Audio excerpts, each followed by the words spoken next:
fastest way to grow any company is through acquisition entrepreneurship. I've never sat on cash. I have a very small cash position, which is an emergency fund, 3 to 6 months net expenditure, or any money on top of that I'm going to use in the next 6 months. Everything else gets in my investment portfolio. What's your views though on whether you should own the dwelling you live in or whether you should rent it? I'm starting to lean towards owning less in general. It's becoming less popular to be that person who owns multiple properties in different locations. The question you want to ask yourself is, what is it I don't know? And then go and answer that question in all areas of your life. I love that. When I've got a certain belief, I question it and don't fall for what's called confirmation bias, right? You know, you're just confirming your own belief. And that's really helped me solve some big problems. If you went to like zero today, Dan, how would you go about generating a substantial amount of wealth knowing what you know now? The most important thing is people can't take away your knowledge. You know, the reading you do, the experience, that's paramount, I think, to someone's success in the first place. So that would be one option I would consider. I think the second thing is, you can't tell me another podcast out there that has this kind of information.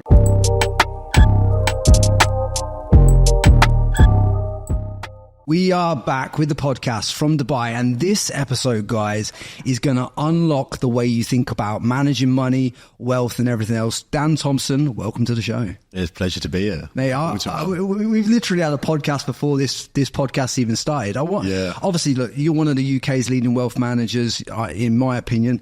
Over 3 billion under management right now in terms of that. I want you to kind of articulate what a wealth manager is and kind of how that works. Because I know, I just wanted to caveat this with, like, I know you personally work with a lot of my younger friends that are doing well, influencers in that space. Give us a bit of an insight into what it actually is. It's a funny question, right? Because I think a lot of people, when you say you're a wealth manager or work in wealth management, I think it can mean a lot of different things to a lot of people. In the sense, I suppose I would explain or start with someone who's not had any exposure to it. You're helping people grow, manage their money, better protect it.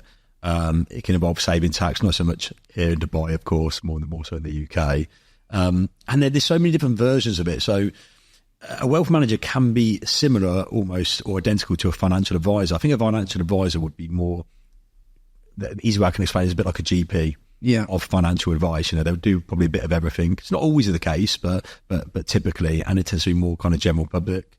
I think wealth management is more specialist, or tends to be a bit more niche, more so high net worth clients, kind of type of client, I suppose, different client needs as a result of it. But the basic principles are really the same. You are almost offering a holistic service, and that can be, one day you can be kind of helping people with private banking, inheritance tax issues, retirement planning. Someone sold a business, you know, they're coming to you and they don't know what to do with the proceeds and want to generate an income. It is so far reaching in terms of the amount of stuff you cover day to day. And then you get something to everything else that isn't even wealth management by clients sometimes. You know, staff problems. I think where a lot of people get wealth management twisted is they think that they start asking VC questions. I know some of the questions that I've had on Instagram in relation to this podcast, I put out a poll, a question box, was like, a lot of them were VC backed, like VC type questions instead of wealth management. So I know that people didn't really understand the concept of it. Now, can you tell me the kind of difference between what like the VC type thing does and their model compared to what you're doing?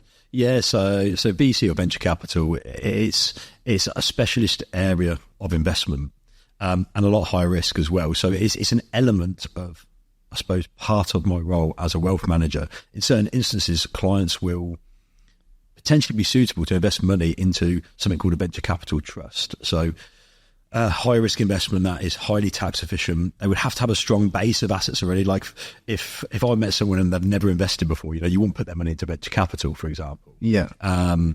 So I think the VC world is really different. You know, it's a bit like when people confuse me with a trader, you know, someone trading on the stock exchange and trading stocks and shares day in, day out. You know, that's not what I do. More around financial planning as well, I suppose. So yeah, so the VC world it is really different. You know, what they're geared up to do is invest in kind of startup companies that have huge growth potential. You know, manage those risks. The sort of investors they want are more sophisticated investors. Where some of my investors, you know, some of the people me and you both know, that are clients of mine, you know, I wouldn't call them sophisticated investors in the sense of they're from an experience point of view. You know, they might have quite good knowledge, which a lot of them do, funny enough, but and good amount of capital, more than the capital requirement to be sophisticated, but they wouldn't be sophisticated because they've perhaps never invested before. Yeah, so that's the problem. It's not sophisticated in the sense of you think about someone being a sophisticated investor as someone who is, I don't know, say more knowledgeable. It's just more like the experience part. And a lot of people, again, me and you both know, they have the capital and they are suitable for that sort of investment to put money into VCs. But in a lot of cases, it's the experience part that's missing. I would want to build them a strong base of other types of investments before putting their money into high risk investments. That's almost like another string to their bow. Yeah, no, I love that. And what I want to really dive into before we dive into like me interrogating you on money and everything else, how money actually works and everything. I want to dive into all the intricacies, but I want to cover your journey because let's face it, most people wouldn't realize you got, 10 to 15 years experience in this. You didn't start managing 3 billion. You don't start there. You probably start at a retail level. So give us a bit of an insight into your journey and how you've come into this industry. Yeah. So the best place to start is kind of coming fresh out of uni. I studied it. I fell into it a little bit. I thought at the time it was a bit like gambling. So I thought, if you know more about stocks and shares, you can create your own odds, which it definitely is. And again, that's more down the trading route. I started as a general financial advisor, like I said earlier, a bit like a GP, financial advisor. I did a bit of everything, like insurance, mortgages, pensions, and whatever. And after a couple of years, then I went into stockbroking. That was probably one of the most, I suppose, pivotal movements I made, because going into stockbroking, it gave me really strong technical knowledge on the investment side, which most wealth managers, I would say, don't have. So I went through all my chartered exams, literally traded stocks and shares, clients' portfolios after meetings, which is bonkers when I think about it. I was like mid-20s at the time. And then worked at a wealth management firm while I was doing that, meeting high net worth clients, which, again, you don't normally get exposure to in your 20s. So that was huge at the time. And then sitting on things like investment committee meetings and whatever. Again, I just my whole career was fast-tracked. And then it wasn't until I got to about 30, Frankie, where I was like, you know what, I think I can do this on my own. I helped a guy previously build a wealth management firm because I was so interested in it. I wanted to get involved in everything. I didn't realise at the time I was, I suppose, building up the skill set I was going to need to build my own wealth management firm.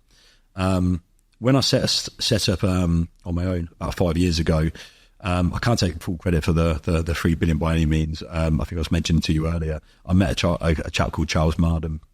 He was already really established, kind of 10 years or so, I would say, ahead of me. Ran one of the most successful wealth management firms in the country, and we almost formed. The closest thing I can describe it to is a partnership. With two separate limited companies, but we almost operate as a group called Sovereign Wealth. Yeah, that was 5 years ago, and since then, I think with a bit of his support as well, along the way. I mean, I definitely got to give him a lot of credit for kind of being a great mentor to me over the last 5 years. It's someone I definitely need to introduce you to. Oh, I'd love to meet him. Yeah, he's living out in Dubai now, as well, which is really useful. The business has just grown, so it was $1 billion at the time of the management we had when I joined, and in the last few years alone, we've gone up to kind of just north of 3 now, which is crazy. I mean, give me an insight into how you engineered the opportunity to partner with someone like that. Because obviously you're partnering someone with its equivalent at the top of their game when you're just coming out of looking after wealth under someone else's umbrella. Now you're pivoting and forming a partnership with that. Like, how did you engineer that opportunity? Yeah, that's a really great question. When you're taking certain actions in life, sometimes you're doing the right things, right, but you don't know what they're going to be for. And at some point when an opportunity comes, you need to be ready, right? And there's some sort of quote around that, I can't remember now, but that is, I suppose, exactly what happened when that opportunity came up. I was set up on my own anyway. I had my plans for growing the business. I knew exactly what I needed to do. And someone introduced me to this guy who built the most successful wealth management firm under the umbrella I work under. He was a professional bodybuilder, so we had quite a bit in common. And I thought, even if I don't end up working with this guy, because I was adamant at the time I wasn't going to, I just went to hear what he had to say, his kind of proposition. It's worthwhile meeting this guy. And I think if I could not have demonstrated to him what I'd done in the past at a previous firm, I wouldn't have had the opportunity to kind of partner up with him. I think also the reason it's worked so well when the relationship me and him have over the last 5 years is because you don't go in and ask for handouts. You go in, you prove yourself, you try and work as a team. I try and add as much value to him, his businesses, because he's got multiple businesses, his life, and support him as much as he's supported me. And I'd like to think, he sees that. We've got very similar, I think, values and the way we work. And I think that's the main reason I can attribute kind of the success we've had as almost like a partnership. So essentially you went into that meeting, which a lot of people don't when they go into meetings, and you were seeking to, how can I add value to this other guy? Like, how can I add value to his life? Yeah. How can I add more revenue to his wealth management business? And how can I add more value to his clients so that they make more money? Yeah, is what you were thinking. 100%. I mean, I went in, and it's crazy because I interview people all the time, for my own firm, and unfortunately, it feels like there's a trend more and more with like a younger generation where it's like, what is in it for me? It's me all the time. And without a doubt, I went to that meeting, and don't get me wrong, like I had to be clear on kind of my own goals and what I needed from a support perspective. But I didn't want to let this guy down. In my opinion, he's taken a punt on me. He knows what I'm trying to do and what I'm trying to build, and he's willing to kind of partner up and come to offer the terms kind of me and him were agreeing at the time. And I'm like, how can I deliver? And that first few years, my biggest motivation is I want to show this guy, what I'm capable of doing. I want to get up to his level and add even more value. And that's kind of been happening over the last few years slowly. I mean, I've got some catching up to do because he's leveling up fast, man. Yeah. Ridiculous. What do you think that you'll both have under management in, say, the next 5 years?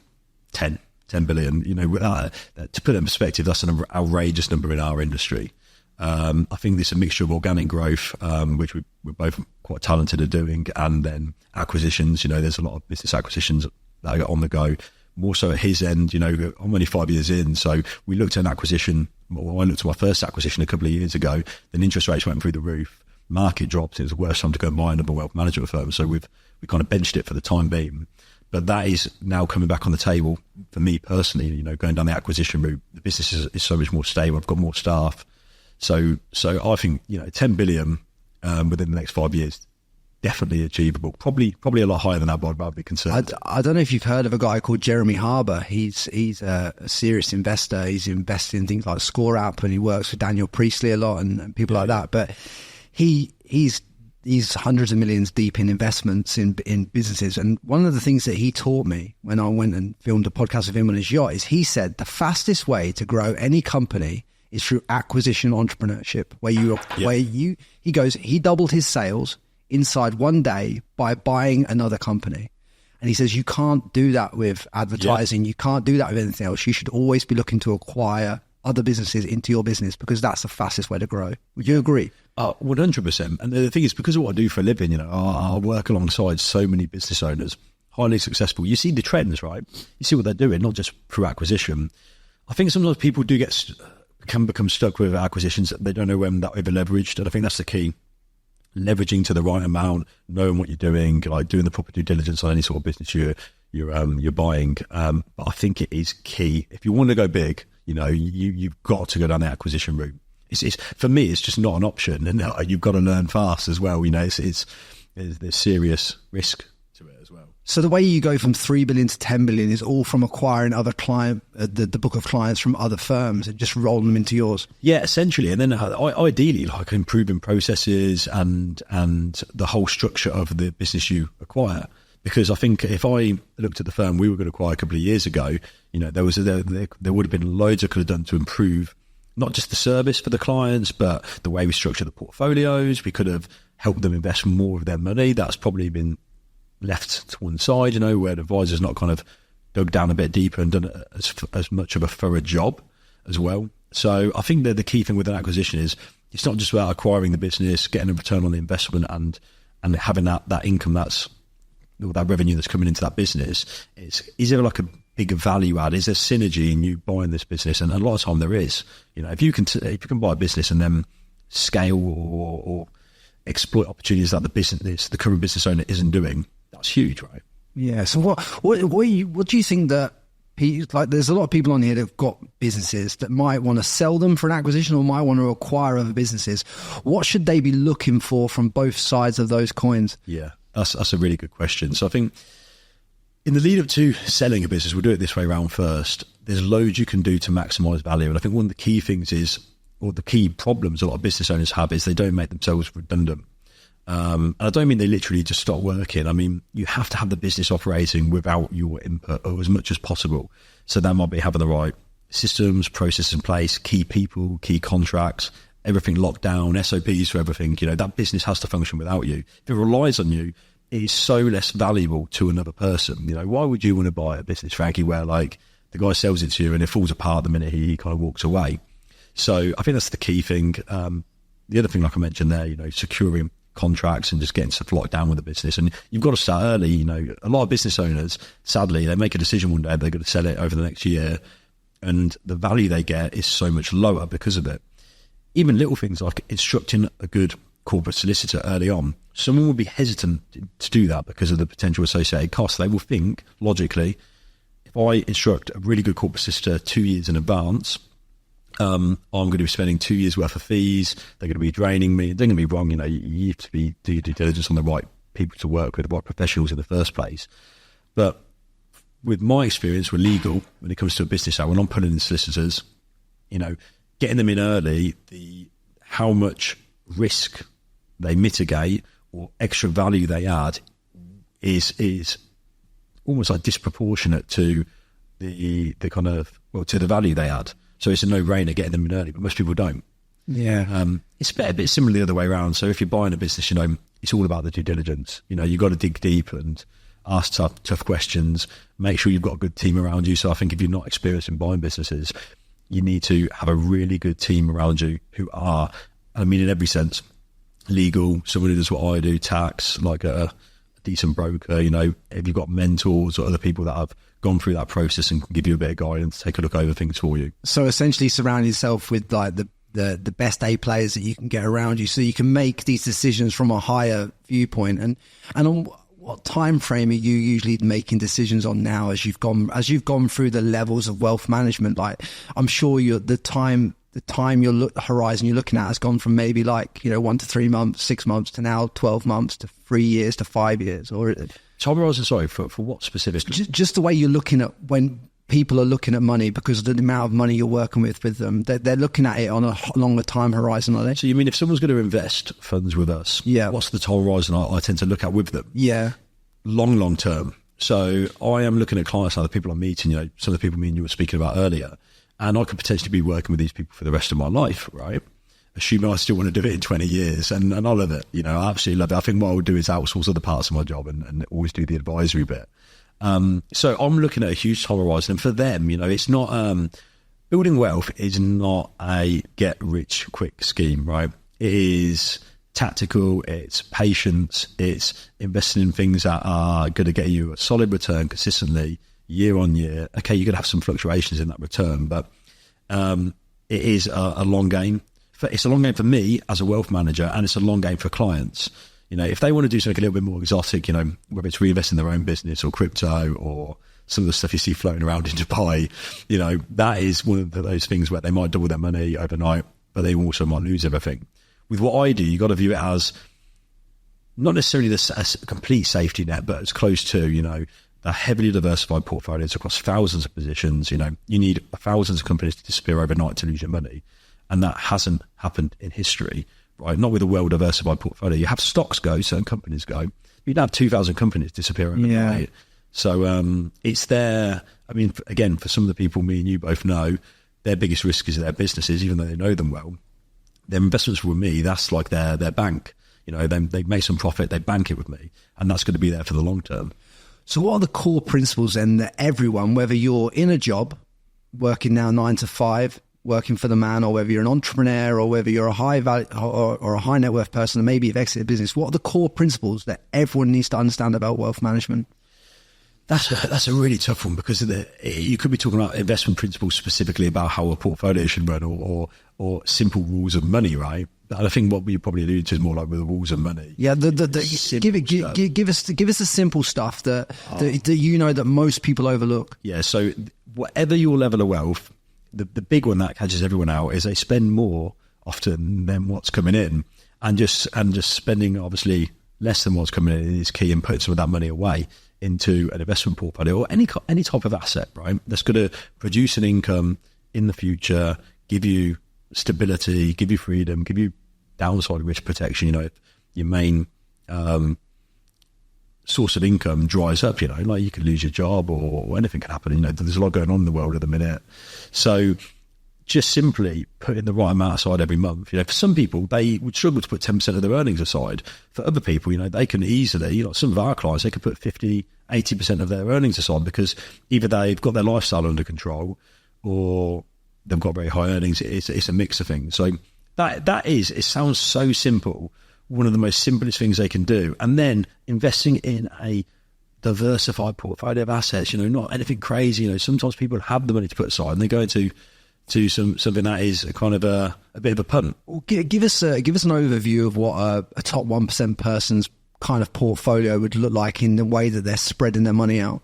Yeah. So when you to kind of like probably define that a little bit more, I think they'd have a certain amount of money with me in terms of their investable wealth. So they'd have it in an investment portfolio, again, spread across thousands of positions. And that could be in a different types of wrappers. They might have like a pension if they're in the UK. Over here, they might have it in some sort of international investment account, bond, trust, for example. So there's all these different types of wrappers they could house that money in. And sometimes for certain purposes, control, tax efficiency, whatever. But outside of that, the top 1%, they'll have probably a property portfolio. They might have some crypto exposure. They'll have their various business interests. On top of that, I don't know, they might have artwork. Bonds. So if they hold bonds, it'll be within our portfolio most of the time, not probably direct, so to speak. So typically they have got a bit of money in multiple asset classes, but the main ones, if you really boil it down to keep it simple, is people either have a really solid investment portfolio with someone like ourselves, or they have property or. What kind of net worth do you think it's worth going from like index funds? Yeah. Where you're passive, where you can passively invest, where I personally think, and you tell me if you agree or not, but I personally think if you're in a job, like index funds, probably your best route to start investing because of the small fees that are associated. And as you start to get more advanced and you start needing more advanced vehicles, you probably bring someone on like yourself. Yeah. At what kind of wealth level do I start to think, okay, I need to get downsell? That is an unbelievable question, a really good one, because I think there's so much misinformation on this. So we'll nail this one now. So I think someone should seek advice from an advisor or wealth manager once they've got more than 50 grand to invest, give or take. The reason for that is because I need to speak to you. Yeah, you do, man, you do. So the reason for that is because I think initially just putting money into kind of an index, an ETF, tracking the S&P 500, it's not too bad, I mean, people hear that advice all the time. There's some well-known kind of books, should we say, that talk about like keeping fees low, and it's almost like a trend now, which is like it's almost like boring. Put your money into trackers, it's low cost, you've got some exposure to global markets, of course. But if you go to something like an S&P 500 tracker, you're missing out on the whole global economy, and you're in only the top 500 companies in the US. Yes, are you going to lose your money? Very unlikely. You're not going to have 500 of the top US companies. But you'd be surprised how fast the emerging markets are actually growing as well. Like I didn't realise this until I looked. Exposure to that. But that's not the biggest problem, right? There's a difference between performance and wealth management and holistic financial advice. So we've saved clients millions of pounds in tax or stopped them making stupid decisions. Nothing to do with how their money's invested or whether we can do a better job. It's the financial advice piece. So the key really is when you've got, say, more than 50 grand to invest, you should, by using the right wealth manager, get a better return by using them than the markets. They should be able to mitigate risk more, have a more structured portfolio. They should get a better return, net of fees. They should do the whole financial planning piece for you and spot problems that are going to happen in the future, which will potentially save you millions of pounds, further down the line. That is what you're paying that for. And the crazy thing is when you look at the differential between a DIY service like going online using ETFs or what we do, it could be 0.5%, 1%, maybe 1.5% max. So all, say, an investor needs to do is be confident that their wealth manager can stick on an extra % in value. And what gets misunderstood a lot is they quantify that with performance. And I could give you endless examples that are not performance related. Well, obviously, like 9 times out of 10, we can outperform as well. But scrap that, and just give us the examples. I want to go into them. Yeah. So I met. This is the best example I can give you. Business owner, which was recommended to me in the UK. He took the meeting. I think I was a lot younger then, so he probably took the meeting out of kindness. But another director said, "Look, you need to go and speak to this guy called Dan." So I got in front of him, and he grilled me. For the first 15, 20 minutes. And he was like, look, I've got all the money I need for the rest of my life. Why would I need to kind of bother speaking to you, right? Like I can retire now, whatnot. I had to think quite fast, in the meeting. And I explained to him at the time, I was like, look, if you and your wife, both business owners, put 40 grand each into a pension, you're going to save income tax, capital gains tax, because the pension in the UK grows free of capital gains tax, and the money's outside of your estate for inheritance tax. And you, based on what you've just told me, will have an inheritance tax problem right now, I'm sure. If you die, 40% of your money is going to go to HMRC, most likely. I didn't know enough at that point, but I was fairly confident that would be the case, and it was the case. You can only put in 40 grand a year as a business owner. So I said to him, if you do that for the next 5-10 years, you build up your pot to, I don't know, 300 grand, 400 grand, 500 grand, with growth, of course, at the same point, you could stop contributing because of the age he was. And within then the next 5 years, maybe 10 years, you're going to be sitting on £1 million, you and your wife each. That's £2 million you've got in a wrapper that's free of inheritance tax of 40%. So just me telling him that and him doing it, I said, you don't need to do this with me. You can do it with anyone, but this is why I think, you should be using me. He is going to save over £1 million just with that advice alone. So he did do it, took my advice, built his pensions up. So just that conversation, he's now done that, and obviously the pensions are protected and they're not far short of that value now. And that's £1 million worth of advice, nothing to do with performance. But of course, we've grown the money. Over the time he's been with me, 6-7 years, we've significantly grown the money he's been invested in. His 3 lads, who are now all over 18, are clients. We've improved their financial literacy. We're improving the estate planning piece, because if he dies, and he's worth a lot of money now, this guy, right? What's going to happen? The next generation tend to fritter the money away. So just by getting the boys on board, we've added value in that sense. They're learning, they're growing their own money. We've helped him insure against an amount of risk within his business, his personal life. He's got trust set up. I now look after other directors in this guy's business as well. He has your standard kind of investment accounts, ISAs. We've introduced him to private banking. He uses my solicitor now. He's spoke to probably 3 or 4 professional connections. We said earlier about building an A-team around people. That is my job as well. Build an A-team around my clients so they're protected from everything, Even like divorce, I've got some great family solicitors. So if any of my clients, are going through a really difficult time, I can take care of it. I can say, look, go and speak to this person. They're verified, they've looked after loads of our clients. So the list of stuff I've done for this guy is endless, and none of it's related to performance. But if we looked at performance alone, we've smashed benchmarks, and he's made a lot of money in terms of growth, net of fees. Yeah, I love that, because there's so much in that you do not think about that comes from a wealth management firm that is just completely overlooked from the jump. I mean, one thing you mentioned there that I'd really love to get your insights on is this private banking. Kind of what level of wealth do you need to be at to access private banking, and what's the difference between the private banking and the benefits of it compared to your NatWest, your HSBC and all that kind of stuff? Yeah. Do you know what? Private banking, I think, is a funny one, because I don't have to use it too often. And I think it is, to make it worth it, it's got to be, it's very circumstantial. So typically, it's more bespoke. You tend to have like a better point of contact. I think that's hard with a high street bank nowadays. The biggest thing, the biggest reason why a lot of people use private banking, and why I've had to go to private banks on behalf of clients, is because of lending.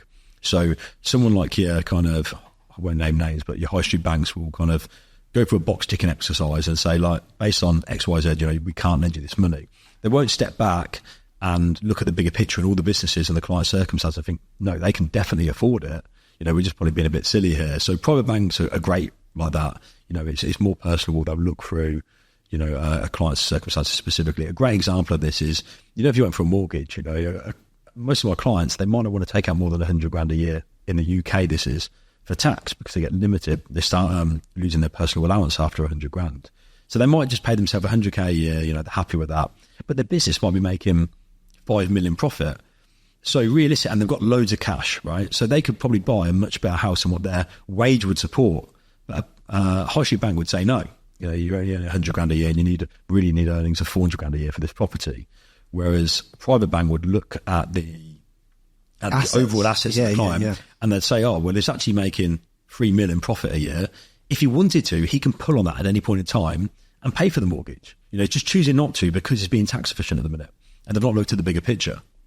So what do you think then the common mistakes are that most people are like overlooking with what they're doing with their money and stuff? The big one is just a lot of people just don't get started, and they're not putting money away. They don't realise, like the analysis paralysis type thing. Yeah, they don't understand the compounding effects of money, and it grow when you get going, and it you get money invested in a portfolio. It starts compounding, it's doing well. You're adding to it. People don't realise how quick it snowballs and how opportunistic it is to start earlier. Every single client, near enough, they say the same thing to me. They get into their 50s, 60s. They wish they put more in when they were younger. They wish they took financial advice earlier. And you wish you could just recall all these comments, right, and play them to other people when you're giving them the advice. And the big thing is just getting going, getting started. And I think then being patient and letting a good wealth manager do what they've got to do. Sometimes you get a bit, some clients that are a bit trigger happy. They want to interfere with the investments. They're too short-termist. They are not stepping back and thinking it's a long-term game. And the biggest factor really is them just keep putting money in and investing. How are the wealthiest families out there, Dan, looking at things like asset vehicles like crypto and stuff like that? Because obviously you see a lot of the younger guys, the e-commerce guys, are going making money in e-com, throw it in crypto, and sometimes they win big, sometimes they lose. Like I kind of think that's probably a bit of a risky way to manage money, because they're probably not doing it in the right way. But what are the wealthiest people in the world kind of doing with their money in terms of this crypto? Are they just having a 1% exposure rate, or how are you seeing it? It's another really good question, because it depends on the demographic. I think more experienced investors, this is based on my own experience, who are maybe a little bit more kind of long in the tooth, probably a bit further along in terms of their life experience as well, are less involved with crypto. Even the ones that are really switched on, I don't know if it's because necessarily they've got a serious amount of money already packed away. They don't feel like they need to take the risk. Maybe they're not as interested. They're busy doing other things. They're not getting too caught up on what's going on with crypto day to day. The clients that get the most caught up with it, and sorry, in terms of percentage allocation, they'll have 0 to of their investable wealth, 5% probably. Most of my clients back in the UK that are business owners, directors, C-suite, I would say my kind of older clients have no crypto. Here in Dubai, a lot of my clients are younger, on entrepreneurs, influencers, and most of them hold crypto to some extent. And some of them, it could be 50% of their investable assets, which for me is bonkers. Don't get me wrong, they might be right, and I hope they are, in terms of like having the right coin or what's going to happen long term. But you've got to differentiate between what they're doing and my job. If you were saying to me, Frankie, this is where I want to be in the next 10 years, like I want to have this financial freedom, this much passive income per annum, you need to get me there. I cannot take that risk for you. I can't turn around and say, 5 years from now, sorry, Frank, I fucked up. I had a punt on these coins, right? Because there's so many times in history, tulip bubble, list goes on, where people thought something for a long time was going to turn into something, and it didn't. And I've got to look at those cold hard facts. And as much as I do think crypto has legs, without a doubt, I wouldn't put at this point in time my client assets in it. What they do with their money is up to them. So what you're saying is your clients are putting their personal managed money into the crypto, and maybe up to 5%, but rarely clients are investing in those vehicles inside the funds or inside anything like that, because it's not really how you're going to diversify and protect yourself against risk. Yeah, I mean, you got to look at it this way. Say you go and sell a business, right? You come up with 10 million and you need to produce an income for the rest of your life. If you go and bang that in crypto, you might turn your 10 million into 100 million. You might also not have anything left. And they've worked their entire life to build up that pot of money. So they come to someone like us, and the goal is, right, okay, damn, I could do with 500 grand a year, for the rest of my life. And we need to make sure that's paid. We need to make sure they have that income for the rest of their life. You cannot take a punt on it. There's so much that goes into it. The portfolio has to be structured specifically for their goals, their attitude to risk, the capacity to actually take it. Very different sometimes. Someone's attitude to risk and their actual capacity to take it can be other ends of the spectrum. So how much about wealth management is simply just managing the risk then? A huge part. I did my master's in risk management, so I'm probably a bit biased, but that for me is number one, more than returns, anything else, making sure someone gets from A to B and achieves their goals isn't sure of the sort of income they need in the future, that's highest priority, and that is risk management. And there's no end of risk. Inflationary risk when people don't take enough of a growth style approach to their investment. If I've catched people all the time who have come to me to review their investments elsewhere, and they've not really looked at them for like 5-10 years, and they've been doing 3-4%. So they've been barely keeping up with inflation, if they have at all. So they've gone backwards. So they've not actually grown their money. The same with, I've met so many people who have eye-watering amount in cash because they view initially what we do as risky. But if I asked you, Frankie, do you want £1 million sitting in cash, which is more open to fraud, sitting in a bank, one financial institution, protected up to, in the UK, for example, 85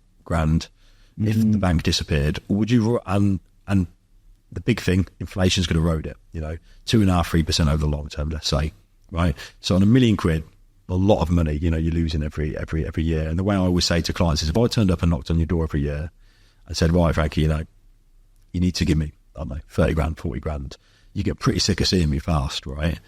If I said, instead of having that £1 million sat in the bank, you want it invested in an investment portfolio spread across 2,000 positions all over the world in different industries, sectors. So the only way you can lose that is if all those companies disappear overnight. It's managed by an investment team, 100 people on the job, monitoring it every single day.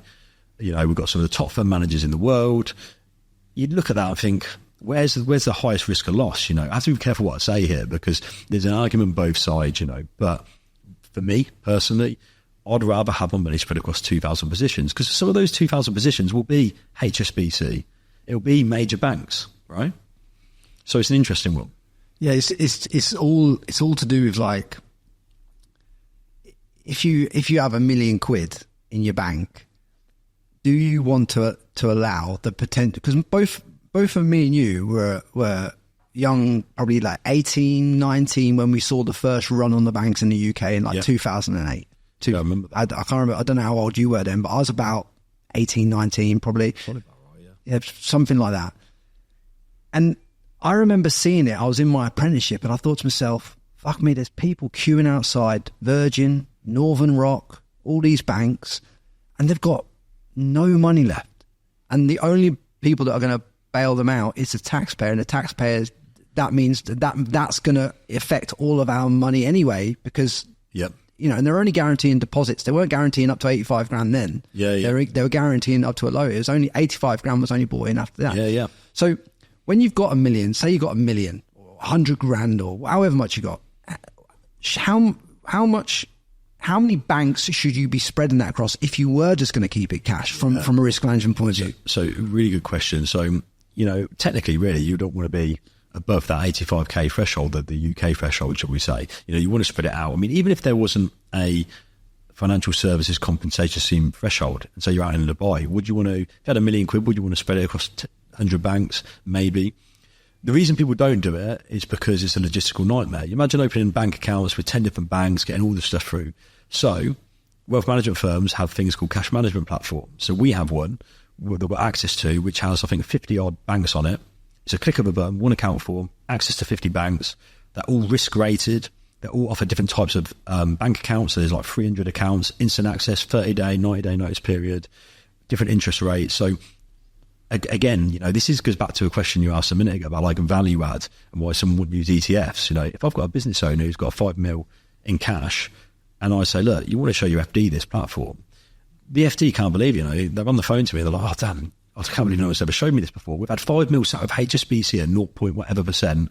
I'm talking pre-interest rate rises for reference. Yeah. And now we've just spread it across a click of a button, 20 different banks, 30 different banks. And instead of getting, for argument's sake, I don't know, there was an example the other day, I think it was like 500 quid in interest. They're now getting 10 grand. In that example, it'd be way higher. So they're getting a higher interest, and they've mitigated the risk from the financial services compensation scheme. And they just move it around, click a button, dead easy online platform. Yeah, no, I agree. One of my friends he insists on keeping £1 million in cash in his bank, but he's diversified that across accounts now. But he's also gone, for the first time ever, he's getting like 5-6% on his money just by having it sat there. So he gets his safety cushion, which is achieves what he wants to achieve in life. He wants to have them. He wants to know he always has £1 million cash. That's fair enough. But he also gets gets paid for it being there, whereas a lot of people are Yeah, but he doesn't, right, remember, because people at the minute are happier for now they're getting 5-6% of the bank. But what's inflation at the minute? Yeah, it's all relative. What do you actually think inflation is at the minute, from your knowledge? What, in terms of the rate it's at? For worldwide, what would you say inflation's running at, really? I don't know what it'd be realistic? at globally. It's what, 5-6%, I think it's kicking out, depending on the country, give or take. You know, some countries are dropping a hell of a lot faster, but in the UK it seems to be getting stuck at the minute. Is there any benefit, though, to keeping that amount of cash? Like, because people like that keep that amount of cash, their rationale to it is they say that they're waiting for this crash in the next coming years that's coming, and they will make all their money when they invest into that, right? That to me sounds great when you say it, but what happens a lot when the markets get murdered like they normally do, people usually fucking hold on for dear life and hold on to their cash then. What they've been saving to say they're going to do, they don't go and execute. So right. Is that, am I kind of right in thinking that? You're more than right. So all I can base this answer on is my experience and what I've actually witnessed clients do. And the ones that do hold on to cash, I mean, luckily, most clients, once they've been with me a few years or so, they kind of learn the ropes. They would go through market cycles together. And if they do make a mistake and don't take my advice on some things, they don't tend to make it the second time. Holding cash, you know, for the right time. Best example I can give you of this is I have a client who works for a major Swiss bank. You know, he knows his stuff. You know, really, he's a sophisticated investor. And I get this comment all the time, you know, the market's quite high, it's going to drop. I don't mean it necessarily at the minute, but I get this, right? Or I think it's low, it's going to go up, or whatever. So he thought the market was quite high. He wanted to invest more money with it, but he wanted to hold back because he thought, you know what, it's due to correct and the market's going to drop back in the next kind of few months. 2 years later, I'm still in meetings with him. I have reviews with my clients on average every 6 months. So, you know, we've met multiple times. 2 years down the line, market's still going up. You know, it's not corrected yet. He's missed out on 2 years worth of growth. And even if the market's corrected, he'd still be in a net positive position. He'd be better off. So no matter what anyone tells you, you know, I have sat down with leading economists, fund managers. I was on a webinar once with the former governor of Bank of England, Mark Carney. These guys, right, or girls, they make calls all the time that are wrong. You know, no one can predict the future. There's just too much going on. The only thing you can guarantee is standard investment principles that time and time again have been proven, like having a diversified portfolio, right? Or kind of things like pound cost averaging or the compounding effect of money. So to come full circle here, you know, sitting on cash, I think it's a fool's game. You know, you're going to get the odd person that will eventually, by luck, get it right. But I've never sat on cash. I have a very small cash position, which is an emergency fund, 3 to 6 months net expenditure, or any money on top of that I'm going to use in the next 6 months. Everything else gets in my investment portfolio. Like everything above like 3 to 6 months? Yeah, so 3 to 6 months worth of, so say I'll spend $5,000 a month for argument's sake, I would advise you keep 15 to 30K cash, tops, because I want it invested, you know, I want it working for me. So even for me, that's harder to push. If I was going to spend money on something within the next 6 months, I'd add that on top. So say I was going to go on holiday and spend $10,000, I'd put that in on top as well. But then everything after that gets invested. But once you've got that emergency fund, it just sits there, right? So it means that every pound you invest above what you need to pay for your standard of living gets invested. Quick one for you guys. This podcast is sponsored by ContentRemoval.com. As many of you are probably aware, I set up ContentRemoval.com in 2017 to help people remove all forms of online content, and I've looked after some of the biggest names and brands in the world doing it, and I would love to help you if you're struggling. If you're struggling to remove images, videos, search results, fake accounts, or anything online, go to ContentRemoval.com and we'll help you today. One of the ways I force myself to invest money, is I get it out of your bank. I get it out of the business, and I might send some back to the UK. I might tell my mum to stick this in something, and do you know what I mean? Like, I diversify. I'm unsophisticated when it comes to this stuff because, like, the reason I wanted to get you on that is because most people, like even people like myself, and people way beyond me financially, we need to get financial advice and kind of wealth management way before we even think we need it. Yeah, like we had an hour and a half conversation before this podcast, and it blew my mind. I was thinking to myself, "Fuck me! Like, where was Dan when I was 27? You know, I get this comment all the time. When I was 27, 28, in my first year in business, I did $500,000, right? If you needed to speak to someone then. And if it was $500,000 Aussie, so that was £250,000. At the time, all I did was just pay my mortgage off. Yeah, it might not necessarily been the right thing at that age, by the way. Yeah. For another day. It was. Do you know what? It was such a dumb thing to do, and I want to tell all of you how dumb it was. There's two ways I should have approached that, in my opinion. You tell me if I'm right. If I was going to pay a chunk off my mortgage, I should have paid a chunk off and left the mortgage running so that I could redraw on it to invest and pull capital out at any time. I didn't. I paid the fucker right off. And now, because I've been outside the country so long, unless I remortgage it through certain structures, it's fucking really hard to pull the capital out of the property without selling it. And when I sell it, yes, because it could potentially be classed as a personal dwelling, I can get away with it tax free. But there's also loads of fucking problems. I basically thought I was doing the right thing, and you tell me every reason what I should have done. But I believe I did the absolute wrong thing. Yeah. I think what made you or motivated you to pay the mortgage off? What do you think like the reason for that? Because you got to understand the caveat.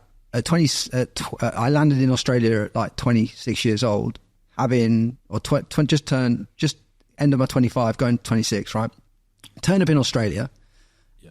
I've gone from carpenter and joiner earning £25,000 a year in the UK to now I've done shop fitting, I've done sales, and now I've started this online business called contentremoval.com.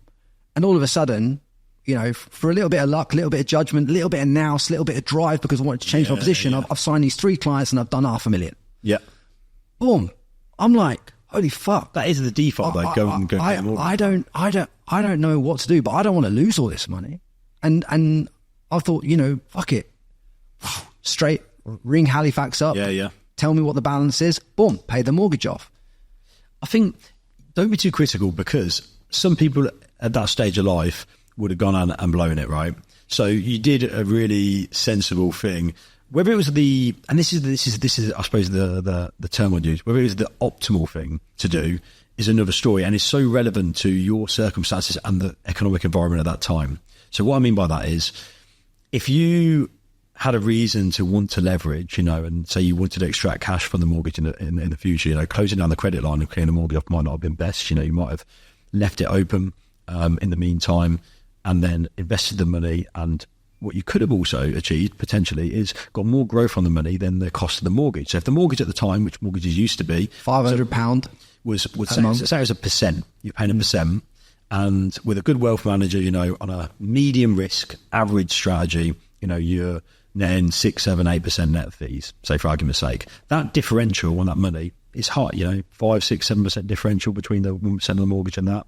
So it's dead money. So I'm not saying necessarily leverage and you should do what I've said there. Because if that was someone coming up to retirement, I wouldn't obviously advise they do that. They need more security. But your age then, depending on your circumstances, goals, what you're going to do over the next few years, your other assets, I'd need to know a hell of a lot more. But also whatever economic environment we had at that time, it may have been better to leave the mortgage open and have the money invested. Also, you've got all the good thing about that is you've got liquidity. And that's what I like. I could clear the mortgage I've got in the UK with assets I've got. Would I? Not a chance, because I've got that accessibility of money. If I need to pull out X amount from my investment account, I could have it back in my bank account within 7 working days. What's your views though on whether, you should own the dwelling you live in or whether you should rent it? Because there's a lot of this online and there's a lot of people that talk about this that, no offense, it's been Americanized and they don't really know what they're talking about, or they're too far away from that situation themselves to even know what they're talking about in this day and age. But you're close to it from all sides of the coin. What's your opinion? I think it is a hot topic at the minute, and I'm starting to lean towards owning less in general. And that's not just about the financial reason, it's less mental bandwidth it's using, I think it's becoming less popular to be that person who owns multiple properties in different locations or whatever. I get it from an investment portfolio perspective, but then a lot of clients of mine now are less attracted to property. You know, they don't want the stress, the hassle, even if a letting agent or someone's managing it for them. So being liquid now, you know, I've had even the last week is so relevant. You know, I've had multiple conversations in the last 7 days with people who are highly successful. You know, we're talking double digit millionaires net worth, and they are just not interested in holding property, even their main residence. At the minute, for me, I do own my main residence in the UK, but we're looking at what I'm going to do in Dubai. You know, I don't think I'll buy. You know, the market's thriving. It could not be a bubble. You know, more informed people than me could probably comment on that, but I'm just not interested in it at all. You know, I'd rather have the flexibility. I'd rather not have the headaches, the mental bandwidth. You know, I want to be more and more financially free. So just break that down even further for me, because you mentioned there I think the words you mentioned were, I don't want to own anything, but yet you own all these investments. So just I understand what you mean, but I want you to break it down even more granular for everyone listening. Yeah, so whether it be the car I drive or really any asset, the only assets I'm interested in owning at the minute really is an investment portfolio. So of course you own companies, but like we talked about before, you know, it's spread out across thousands of positions, causing me no drama. You know, if you've got a wealth manager, you know, you might see them every 6 months, a year. So even for an investor, it's the same. It's not different for me, really. And it's more about like the materialistic stuff, I suppose, to a degree. You know, I'd rather rent things and have my portfolio cover the cost, because you'd be surprised, you know, you got to look at the actual opportunity cost of owning something. You know, you sink 100 grand into a car, there's a massive price to that. That's also 100 grand you could add in your investment account growing. Yeah. Right. And then you can just, if you say rented a car or rented your main residence instead of buying it, you know, if your circumstances change, you can drop it a hat. You know, you've got so much more flexibility, and there's a risk management piece there. And there is a massive trend towards this, without a doubt. So I want to say on this that when I bought my property in 2009, back end of the recession, I got a real good deal on it. All I've noticed with owning that property is, yes, I've had rents and all that kind of stuff. Yeah, wicked, cool. But I've noticed consistently, if I'd had that money at certain points when I knew Bitcoin was going on a run back in 2017, 18 or whatever it was, I could have really used that capital to really push myself forward if I hadn't have paid my mortgage off. You know, all these different things. The cost of opportunity for me, having all that money tied in that, has been massive to me. Yeah. Like, and it's probably held me back a lot in a lot of things and everything. Because then I've had to go and do more business to acquire more money to fund the things that I've also wanted to do, which is took me infinitely more work to do than if I could have pulled capital and allocated how I actually wanted to allocate. Yeah. So all I'm going to say to any of you listening to this is, like, I allocated, predicated on what the education system and the middle class had taught me. I allocated on that, and I allocated out of fear. So I was like, I haven't seen this type of money before. I don't want to lose it, so I'm going to pay my mortgage off. Now, was it the worst decision in the world? No. But was it optimal, as Dan says? Probably fucking not. Like, I operate in fear because I didn't have the knowledge. So the earlier that you can do what Dan's saying and acquire the knowledge, the better, because now you are optimal to make the decision whether you manage your own money or whether Dan manages it or his firm, or whether you put it in an index fund or whatever, whoever manages it, regardless. At least you put yourself in a position of knowledge to be able to execute better than what I did. But where was someone for you then, right? Who does what I do? You know, like, did you think, oh, you know what, I should be going to speak to someone? You probably didn't, because the accessibility to people like me or general financial education is shocking. Well, in general. Well, here's what, because I've been reading books like Rich Dad, Poor Dad, and Grant Cardone's 10X and all these kind of things. The things that I picked up around wealth management from the kind of financial books that I was reading at the time, which are most of you, and I read a book called The Barefoot Investor in Australia as well, which is by Scott, someone or other. Anyway, I had read that the wealth managers were actually your enemy. You should just invest in the wealth managers were your enemy. They were just charging you another 2% on top of the fees where you could get away from investing in an index fund. So even my education at this point, obviously talking to you off the podcast, I know more now. But even then I was just thinking, no, wait a minute. rather than invest in Dan and trust Dan with making these thousand positions across multiple markets, I'll just invest in the S&P 500 and just do the index. So I had all the roads and all the information, all the books that I was consuming were pointing to that you were the enemy. Yeah. So explain that caveat. It's frustrating because it's almost like a trend that everyone's leaped on who's in that space. It's not coming from wealth managers, people who are regulated, chartered, highly qualified in it. It's coming 9 times out of 10 that, don't get me wrong, they know what they're talking about. I don't dispute that. But it's a perspective, and what they don't see, this is the key bit, they don't have the experience to see what I see in terms of the value add. There is academic studies on the value of advice, the additional return you can get from having good financial advice. Even Vanguard, who are one of the main providers of tracker funds, right, and ETFs, they have released a publication called Advisor Alpha. And in their research, they suggest that a good advisor sticks 3% on per annum. Forget about performance. That is through using white tax wrappers, through suitable asset allocation, the way you invest a client's money, creating income strategies. There's behavioral coaching, big one, stopping clients making the wrong decisions, good and bad. So they tried to physically quantify the value of advice. And that's them as a passive provider. And there is loads of academic research on this. So you cannot dispute it. But it's just really easy to say to people, it's really easy advice. They're not going to lose their license with the FCA by saying, oh, do you know what, go and bang your money in S&P 500 tracker, because they are partially right. It will get you a good return. It should be okay historically over the long term. The US market shouldn't kind of disappear again overnight. But what are they actually talking about? Are they talking about just returns, which they tend to be? Or are they looking at someone's bigger picture? If you went and asked a lot of my clients, especially the ones that are more switched on in terms of their investment knowledge about the value, they know they can go into trackers. It's not like they're unaware, and they know why they're taking advice, and they've seen firsthand decisions we've made or stuff we've set them up with or problems we've taken care of that has saved them millions of quid.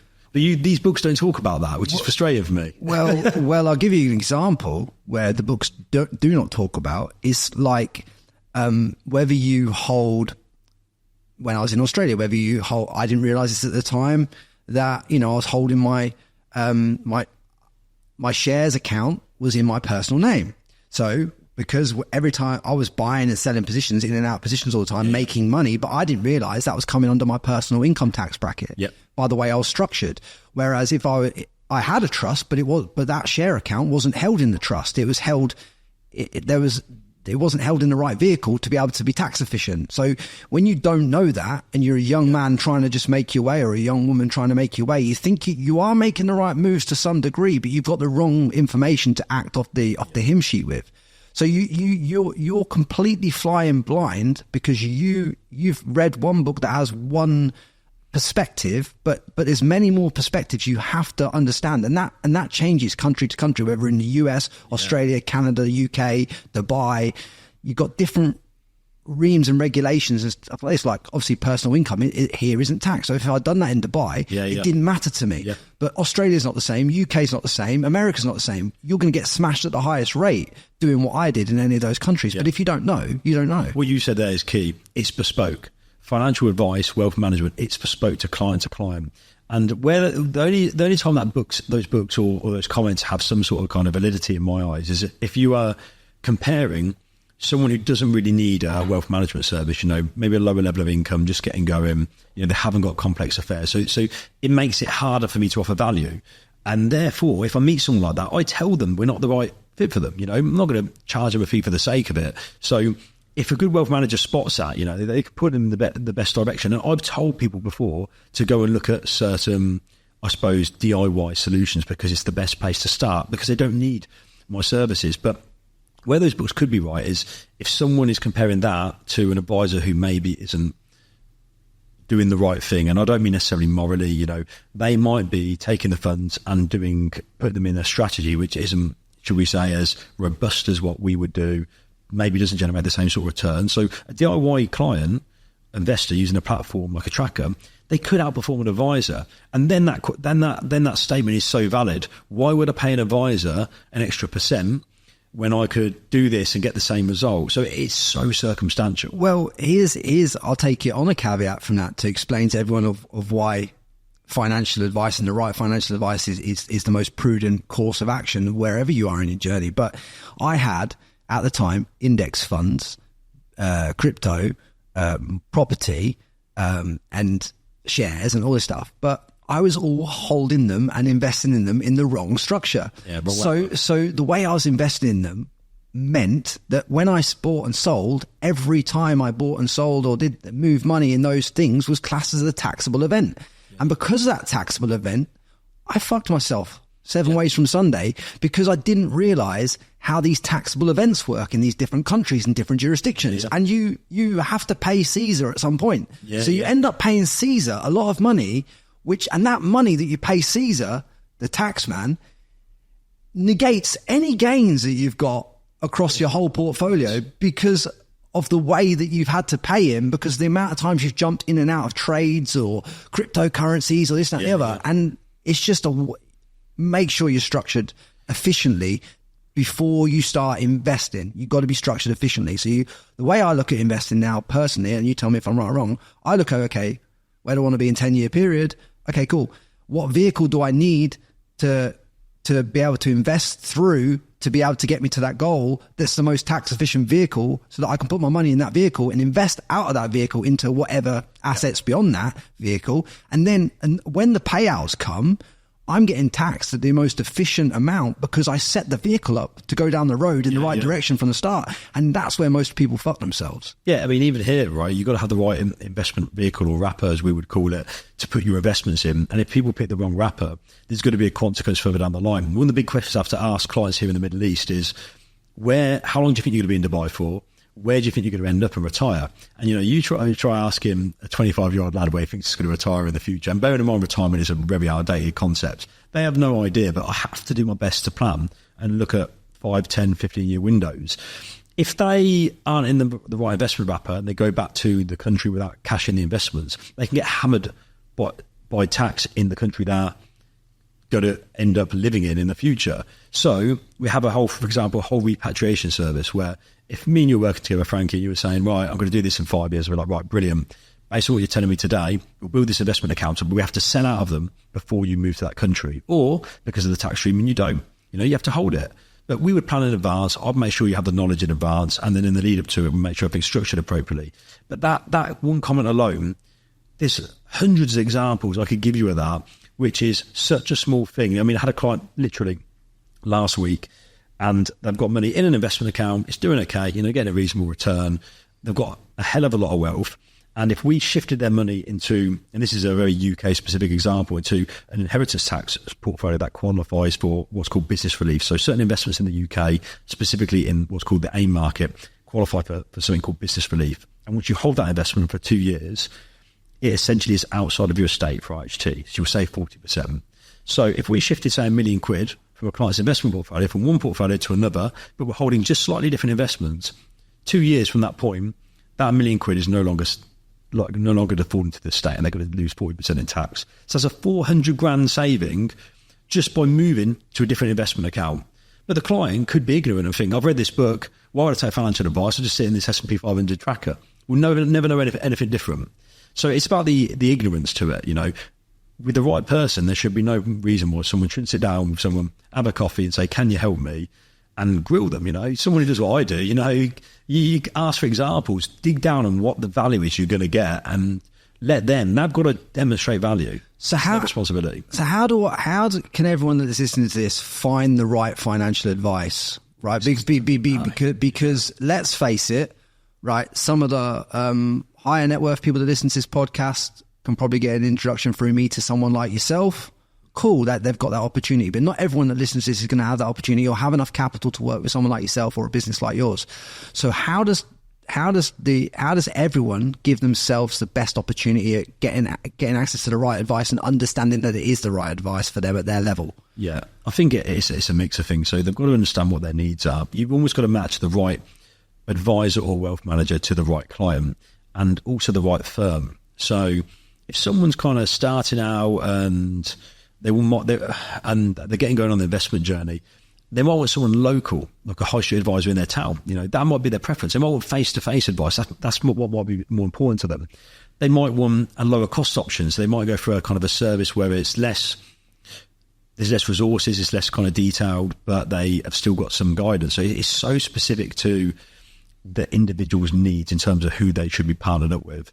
But I think to kind of answer that question in another way, looking for someone who's highly qualified, there's the basic level of qualifications you need to advise in the UK. They're lower here in the UAE, and people need to be aware of that.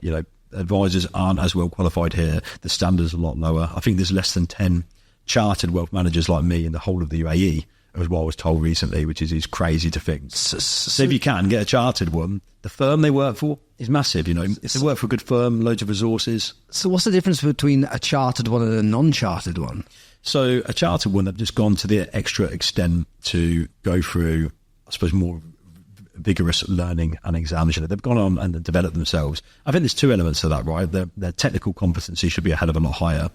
But also it's the willingness for the person to think, I want to be the best in my game. I want to be at the pinnacle of the profession, and have done kind of all the exams to a degree I can do, to operate at the best of my ability and give the best advice to my clients. It says a lot about someone, if they've taken the time and money to put themselves through that, those exams, because it is like going through another degree after the first one. How many years, because people won't believe this, but how many years do you think the places like Dubai and Australia are behind in wealth management compared to somewhere like the UK?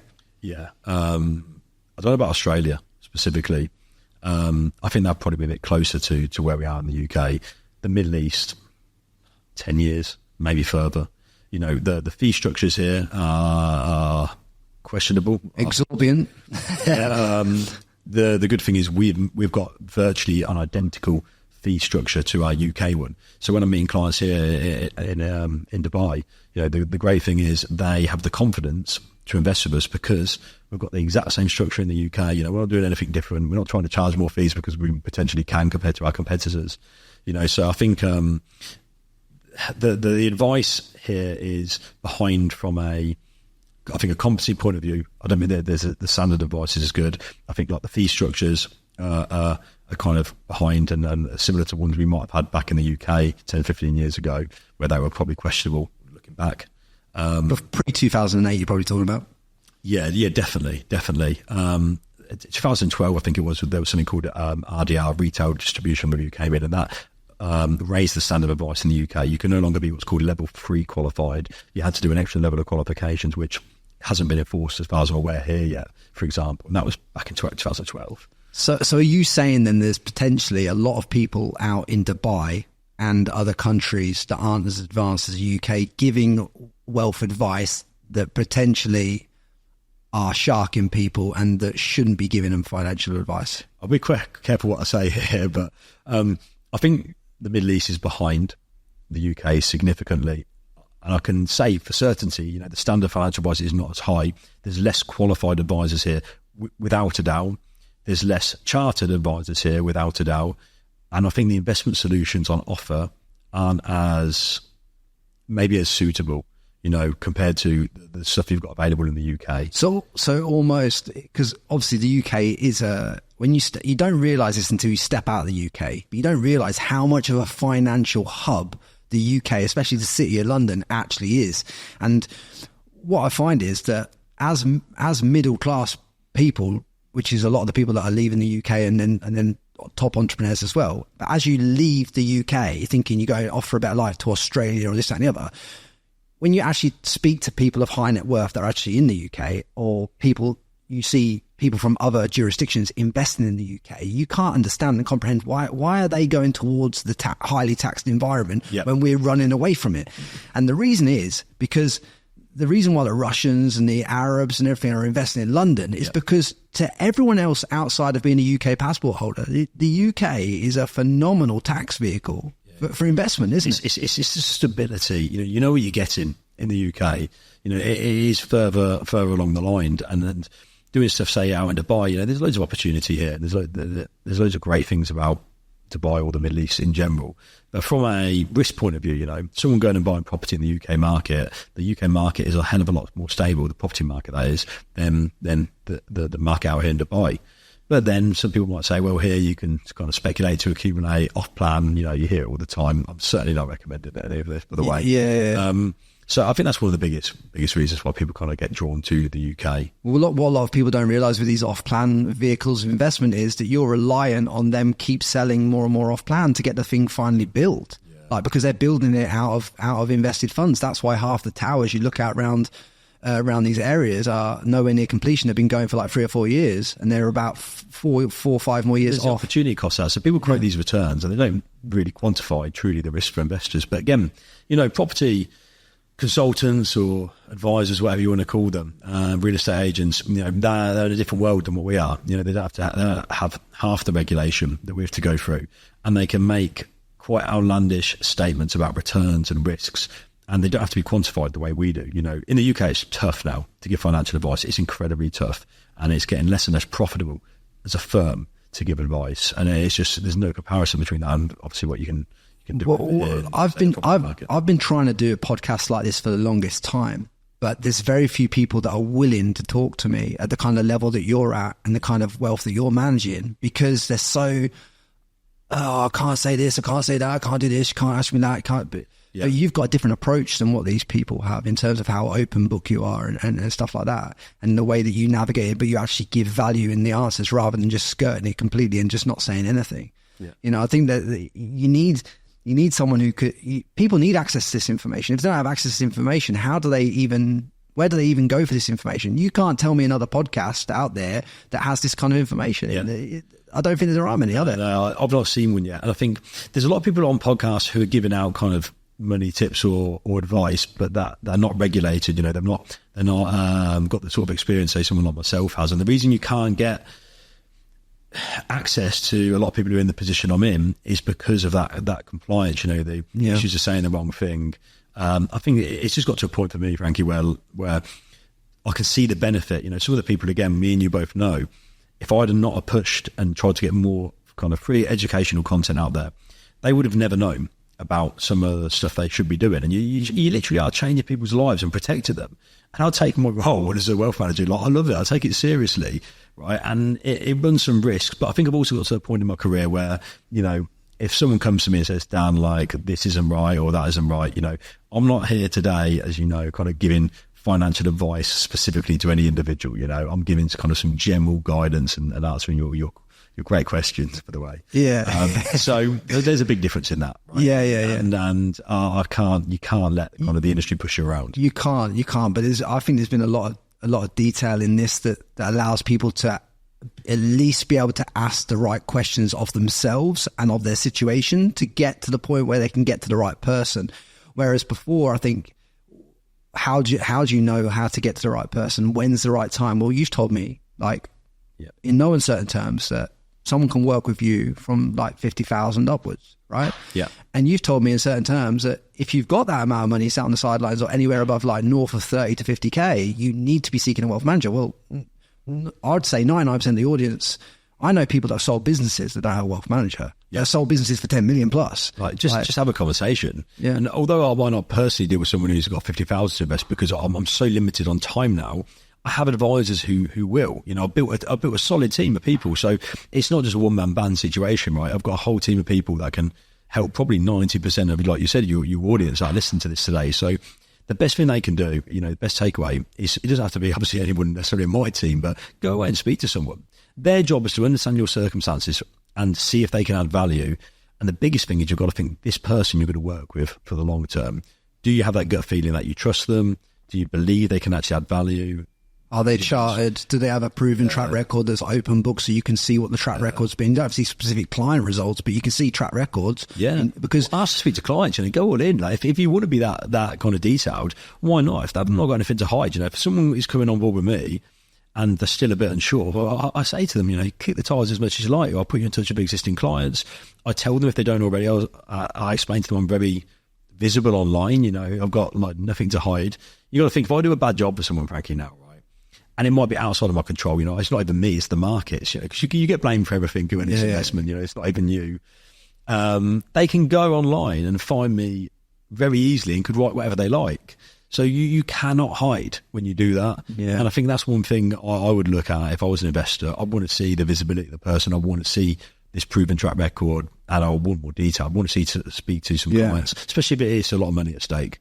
Yeah, I think, and a lot of money is different for people at different levels of wealth. Like if you're talking about that shit only 30 grand, that's still a lot of money to you, because you don't know how, because me and you don't see through the microphone how long they've worked to stack that 30k. They may have worked 20 years, they may have worked 10 years, they may have worked fucking a year to save it. Who knows? But whatever amount of money you've got, no matter how small it is or big it is, it's like you want to make sure that money's working for you in the right way, and also is allowing you the kind of life that you say that you want, because it's all right. I can do loads of podcasts, and entrepreneurs can come in here and tell you that you have to have your vision right out, your 10-year, this, that, and the other, right? But so many business owners get so focused on growing the business and towards this 10-year goal where they sell it, but they never think about, okay, how do I move this money? What vehicle do I need to That's so common. Do you know, in everything, they look after themselves last, and it is one of the most common things I see with business owners.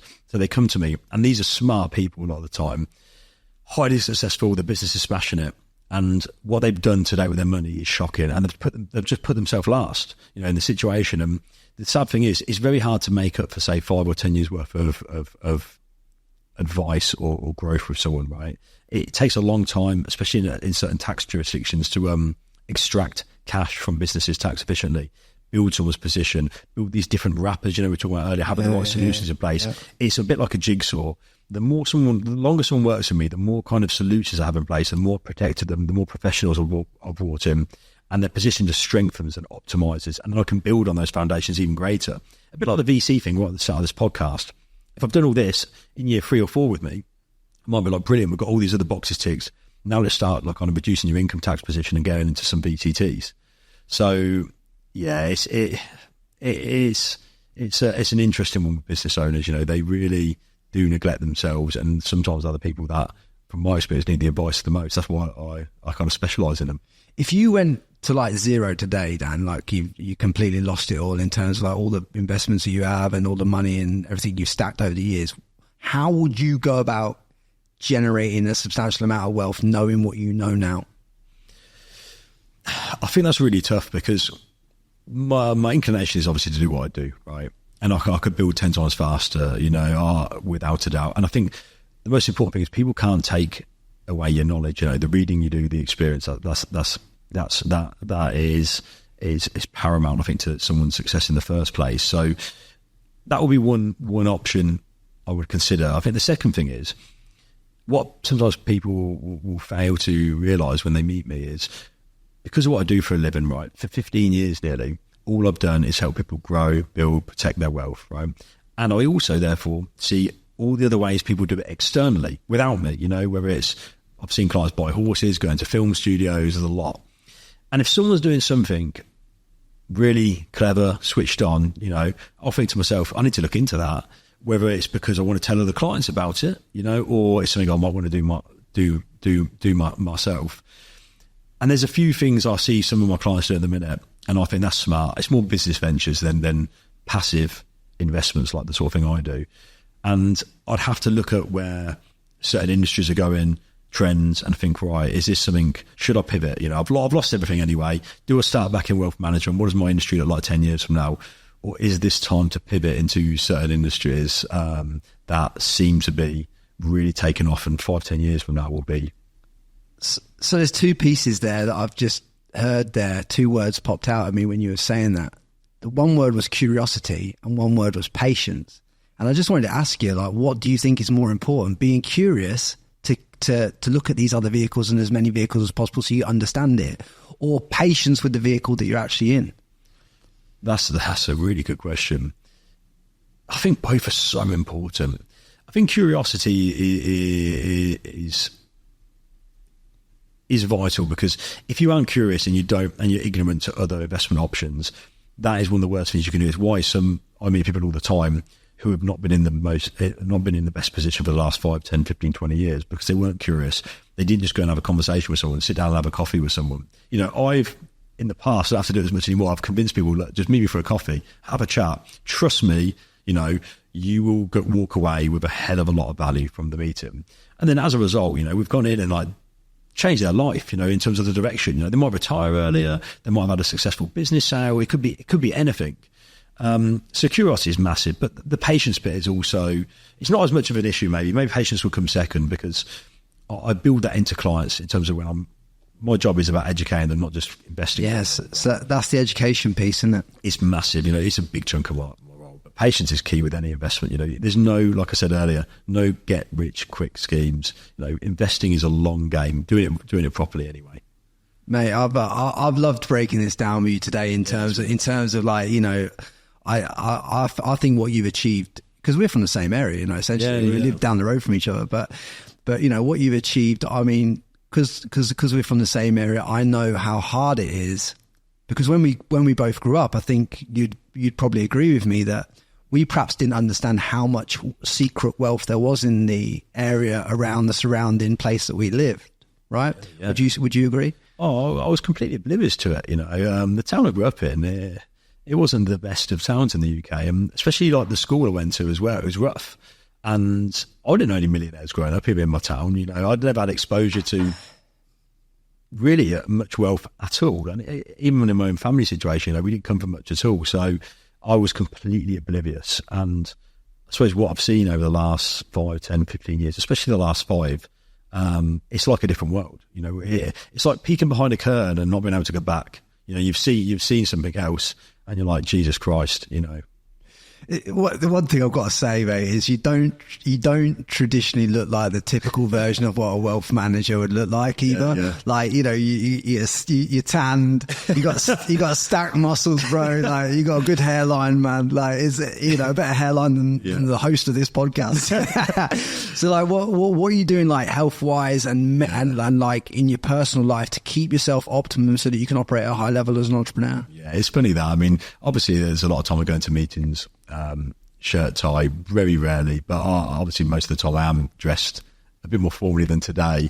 But I think the health piece, the lifestyle piece is absolutely key to someone's success. So the tan part is just a bit of slippery blood in me, man.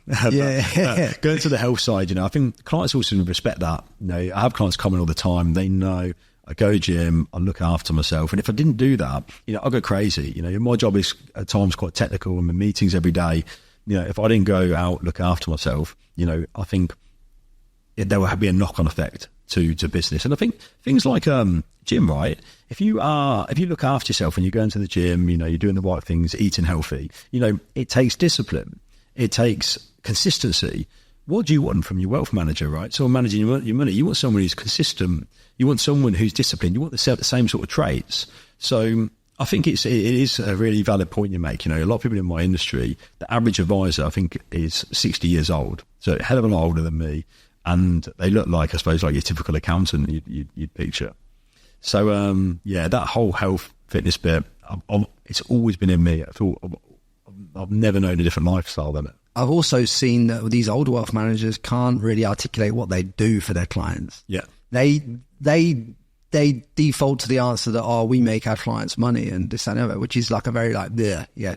That's a bit of a cop out. You don't truly understand what you do if you default to that as your answer as a wealth manager, because what you're saying is you offer strategic advice and guidance predicated to the client's, you know, what the client wants to achieve over a certain period of time, and you put them in the right vehicles and the right asset classes, and you structure it right so that they can achieve the goal in the shortest amount of time, whilst also being protected from the downside as much as possible. That's kind of what you do. Yeah. But they're saying they make you money. Like, you know, some advisors, I think, especially, I think maybe less experienced ones, you know, whether they help it or not, you know, there is, unfortunately, sadly, advisors out there who are just shoving people into products. You know, they are borderline salespeople, and I'll openly say that, you know. And then there's some people who are in the same industry, advisors, who are incredible at what they do. You know, they go out of there and they genuinely change their lives and they love it.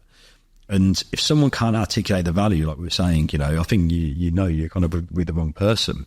You know, even giving examples like some of the stuff we talked about today, you know, this should be able to give you really good examples of of ways they've changed people's life in the past, or things they could do specifically for you. So me and you sat down, Frankie, we did what we call like a fact find for an hour. You know, we go through all your circumstances, not just the kind of the hard facts like income, expenditure, assets, liabilities, but also the kind of softer stuff, you know, like what is really important to you? Where do you want to be, you know, in the next 5, 10, 15 years? Yeah. Like those questions are very open-ended, but I've got to understand you. I've got to really understand and also question your motives, because sometimes clients think they know what they want, but they don't. And you dig a bit deeper and you're like, well, why do you want to retire at 60? Because I want to do this. Well, why? I mean, we talked about this earlier, asking the whys. And then you actually realise what they think they want is not necessarily what they want. And then you've got to work out as a good wealth manager how to get them there and protect them along the way, because they will try and make a lot of stupid decisions, which is good fun. You know, if you're with the right client, whatever, being that trusted advisor, being there for them, you know, you go through all the ups and downs.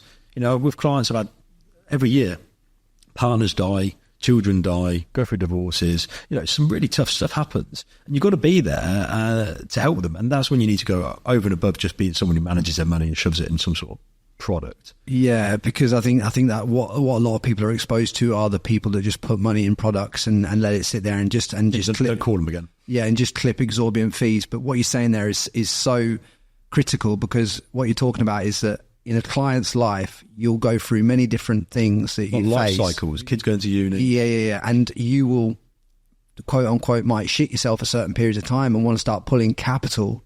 And you've got to advise and guide them to the point where to say, look, if you do this now, you're putting yourself potentially 3 years back here, 4 years back here, half a year back here, you know, God knows how many years back by doing that move right now. Yeah.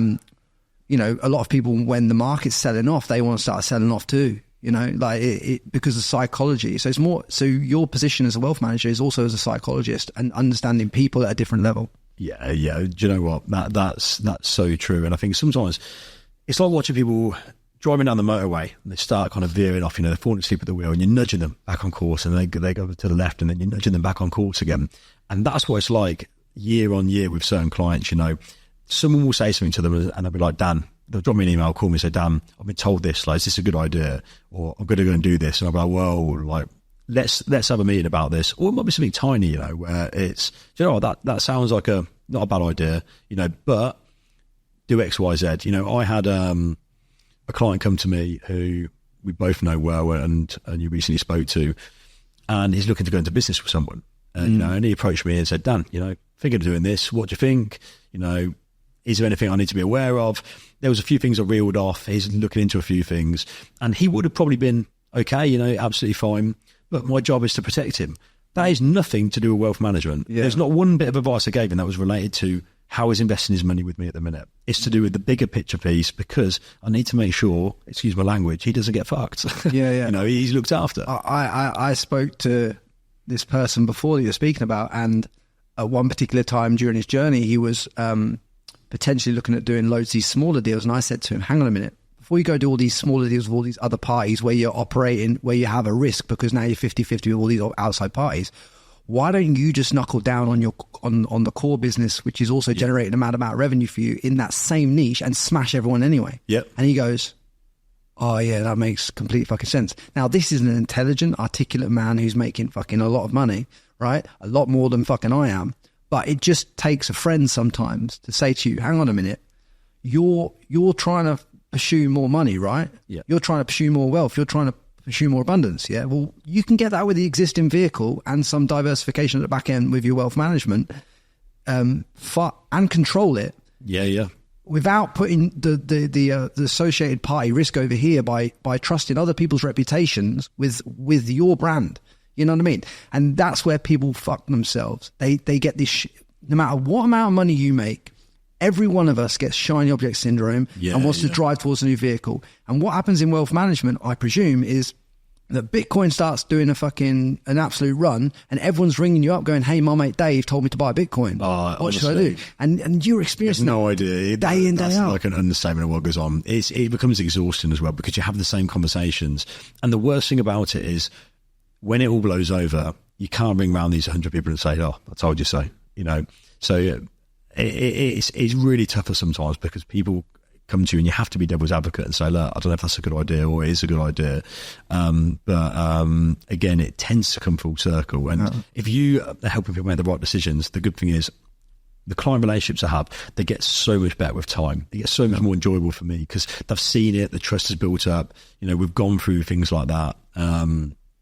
So yeah, it's super interesting. This is why I don't do a lot of them, but I do a mentorship on the back of this podcast. And the reason I do that mentorship, I didn't know that. I do this mentorship. I don't advertise it a lot or anything like that, but the reason I do the mentorship is because, one, I enjoy talking to the people, but two, one of the key fundamental things about the mentorship that I enjoy the most is giving a sounding board to give these people advice and guidance on the dumb shit that they're considering doing. And a lot of the dumb shit, no one has to pay me for this. I'll give it to you for free. Most of the dumb shit you'll try and do is you'll have an existing vehicle that's making you money, lots of fucking money. And you think to yourself, hang on a minute, I'm working in this window of competence. I'm going to step outside of my window of competence and go into something I don't know. And I'm going to try and compete with someone I don't know when I don't have the competence to do it. And I'm like, if I just get people to focus, they make so much more money.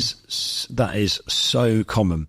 And with the reading I've done over the years, like different business books, etc., you know, other people who have been highly successful, there's this whole push on social media, right? You know, diversify. And what they mean by that is diversify into like different businesses. And it's a good thing to own all these businesses. But 9 times out of 10, they just focused on the one thing. There's a great book called The One Thing. The One Thing, right? Yeah, great. And that really hammers it home, you know. You can be so much better off. And again, what do you define as wealthy? Is it monetary? Is it time? Is it health? Because you spread yourself across loads of businesses. It's health, bro. It's health. It's ruining health. You're getting distracted. You're not settled. You're more stressed. Are you actually going to make more money? Sometimes, or a lot of the time, no. So yeah, I think what you said there, you know, that shiny object syndrome, it trips a lot of people up. And again, like, you know, it would come full circle with some of the questions you asked at the start. The value of advice, you know, people come to me about all sorts of issues.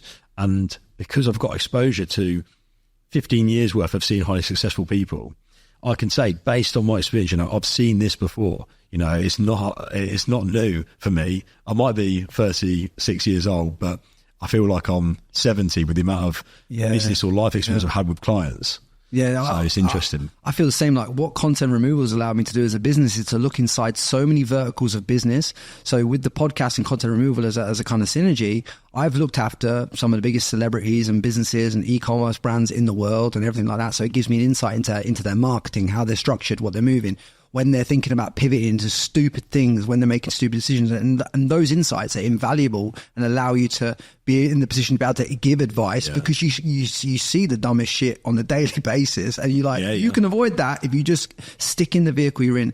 And everyone out there, I really want you to understand this, right? Whatever vehicle you're in right now, yes, there's 17 more vehicles you could be in to make money. There's 70 more businesses you could pivot out. But if you've been within something five years, you have a window of competence around that and a kind of a moat around that. And I would encourage all of you to lean into that and to make as much money and maximize the potential out of that one thing than to go and step into another thing just because AI is popping off, just because cryptocurrency is popping off, just because building on the blockchain is a new thing. Okay, cool. All that stuff is all wank, in my opinion, and you'd be well advised to steer clear of doing that. I couldn't agree more. And I can give that advice because I'm not a financial advisor, and I'm just it's life experience, isn't it? It's just that I've just been punched in the face a lot, and I'm telling you now, and I've seen other people get punched in the face a lot by taking that eye off the golden goose that lays the golden egg. I like to ask this question, Dan, at the end of every podcast because I think it really conceptualizes the whole conversation and articulates it in a way that impacts people the most, right? But if you had to check out the world tomorrow and you couldn't leave anything behind in terms of like your wealth or anything else, but you could just leave behind a piece of wisdom right now that can move this audience forward in their life 1, 2, 3, 4% from today, what would that be for you? There's so much that comes to mind, you know, when you ask a question like that. I've got to a point where I've kind of listed, like, I call it Dan's life lessons, and I've got this. Give us a list. Go on. I have to get my phone out and scroll through. There's too many at this point. I think the biggest impact anything's had on me is it's so simple. You know, I don't know if you read James Clear's like Atomic Habits. Great book. Yeah, and having the right habits in place, I think everything follows. You know, and building those in. And I think I didn't realise how significant that was in the early stages. But you've got to get rid of the bad ones as well. So even little ones now that most people wouldn't consider bad, right? I try and take out of my life, like tiny things. Like I've stopped having any sweetener. So I got rid of sugar out of like coffee or tea. Yeah. Then I was having sweetener. Then you hear all the stuff about sweetener, right? Pulled it out of that. I was like, I'm not doing that anymore. Then I was like, right, I'm going to take milk out of it. And I learned to enjoy it just as much as I had when I had sugar, milk and all that in, because I want to operate at a better frequency. I don't want the extra calories or whatever. That's something so trivial. People just say, Dan, just have a latte. You know, it's not the end of the world. But I've got that bit better health, and I'm doing that across the board with tiny little things. It's those 1%. So eking out those 1% by having really good habits, I think is absolutely foundational in being successful. You cannot be successful and not have good habits, or simultaneously bad ones, right? You're literally on the money there, because you only can evolve in your life to the level that your habits will allow you to evolve to. Yeah. Like, you know, yes, are there some unicorn entrepreneurs that can go out drinking 7 days a week, get pissed up and make lots of money? Yeah, there are some unicorns, but you're not telling me that most can operate that way. Yeah, and they won't last. I've never met anyone like that who lasts. And they spend it all, they'll put the money into the next business venture, and then they'll screw it all up, you know. So I think to have longevity in the game, be successful long term, you know, and when we talk about wealth a lot, but have a life full of true wealth, which is health, you know, good people around you, as well as the financial freedom piece. You need to be consistent, have the right habits in place, because it will come undone at the seams at some point. I just wanted to give everyone the opportunity today to get their money and their plan right, so that they can enjoy every other part of their life that I know is actually more important. But the most important piece to get right at the start is you've got to get your money right and your strategy right, so that you arrive at the destination that you say you want to be at. So then you can be the best dad, you can be the best partner, you can be the best, you know, husband, girlfriend, whatever you want to be. You can turn up as that person and be the most whole person, and do the healing work and go off and do the retreats and stuff, because you got the time and the fundamentals done, because you locked in your wealth plan. You know, you see, you think people sometimes say, well, there's more to life than money, but sadly, a lot of things that are really important it does revolve around money. So family member gets ill, you know, and they need treatment or treatment fast, you know, that's a huge thing. Having more time with children and not having pressures with work, it is tied to money. There's a lot of big problems I've managed to solve over the last 5 years because I've been in a more privileged position, and it's eye-opening. You know, I wouldn't have realised to an extent unless I'd been fortunate enough to get myself in the position I have. So I think it's really funny, because I think health and wealth, and this time I mean wealth in the sense of like financial wealth, they do come hand in hand, right up there in the top few kind of most important aspects of life, right? Like spirituality to a degree for a lot of people, you know, that again, like huge. It's all, and they're all linked. They're all linked. They're all synergy. And what you'll find is, like, there's a thing called the wheel of life, and it's like, you know, your health, wealth, happiness. Now, if you're not balanced in all areas, the wheel can't spin. Yeah. Right. So some people have overcooked it on wealth and gone and accumulated more money than they could ever need in their life, but their health's down here at a 1 and their money's at a 10. You know, and that's what you call really out of balance. That wheel can't spin, and there's no use dying, because you can't. If you die and you can't take it with you, can you? Yeah. Like, you know, so your health's got to be your most thing. You want to, you know, if you're a father, you want to enjoy your children. A mother, you want to enjoy your children and be able to send them to the college and the university you want to do, and all this stuff that people don't consider. And you might think to yourself right now, oh, what does it matter to me? I'm 23. I'm an e-commerce entrepreneur. I'm doing 300K a month. What does it matter to me? It especially matters to you, motherfucker, because like I'm an example of someone at 27 that started to make money and didn't understand the optimum way of dealing with it, and caused myself a lot of tax events, a lot of not the most optimal investment strategy for my age, and the opportunity cost that was downstream of that potentially has held my podcast back 3 years. Who knows? Yeah. Like, you don't know, do you? You don't know. That's what the question you want to ask yourself is, what is it I don't know? And then go and answer that question in all areas of your life. I love that. There's a book called Think Again by, I think it's Adam Grant. I'm going to throw that out there. I think it's him. I hope it isn't now. And he does exactly that. He talks about the things you don't know, about rethinking your perspective on things. And that's a game changer. I do that all the time. You know, when I've got a certain belief, I question it and don't fall for what's called confirmation bias, right? You know, you're just confirming your own belief. That's outrageous. You know, so me and you're having a disagreement about something, Frankie. The idea is, I think, well, why is he saying that? Like, try and understand it, and then try and actually find rationale for your perspective. Like, try and rationalize it. I mean, genuinely. as well as instead of just holding my own belief, my own perspective. And that's really helped me solve some big problems. And also sometimes realise that I've got the wrong perspective in the first place. Yeah, 100%. You're so right. I think that's part of growing as a man as well. Like, because me and you can only talk about the spectrum of growing as men. I'm sure it's the same for women, but I definitely think I've learned so much about myself and about life between 30 and 30, going on 36 now, and you're 36 too.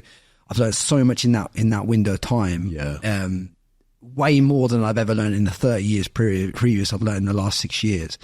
And it's all about asking the right questions and having a different perspective and asking how someone else is feeling right now. What is it this entrepreneur needs from this deal? How can this deal work for both of us and not just for me? You're like, all these questions, so dumb when you're 18 to 30, but after that time you start to ask them and you start to make a lot more money and a lot better relationships with the people you do business with because of the questions you ask. But mate, honestly, epic conversation today. I will link in the show notes a link to Dan so you can potentially speak to him or connect with him online if you want to look into wealth management or ask him any questions and stuff like that. I really appreciate you coming on today and sharing these insights, mate. Pleasure. There's loads of free content I'm putting out there at the minute, Frankie. So if anyone needs help with stuff, they'll see me reading out stuff across socials. So, I love it, man. Yeah, it's been an absolute pleasure. And thank you for having me on. Mate, I appreciate it. And guys, do me a solid favor. Yeah? I'm trying to raise the bar with all these conversations, trying to get in as much detail so I can build the biggest education podcast in the world. As I'm sure you know, this is my goal. This is what I'm trying to do. I'm trying to bring you an education that you need, trying to bring you actionable value week in, week out with this podcast, rather than just have an edutainment type podcast where you just listen to it and you can't actually take any actionable advice from it. I hope you can take some actionable advice that's going to make you more money and bring more success and more abundance into your life from this. And if you feel that from this conversation, do me a solid favor, share it on WhatsApp with your friends, hit that like and subscribe button on YouTube, leave me a review on Apple, rate me on Spotify, do all that. It helps more than you know, and it helps me bring on the next level of guests as we go through this journey as well. So I appreciate all of you listening, and much love. Guys, do me a solid favor, drop a comment below this video and let us know who you want on the podcast next.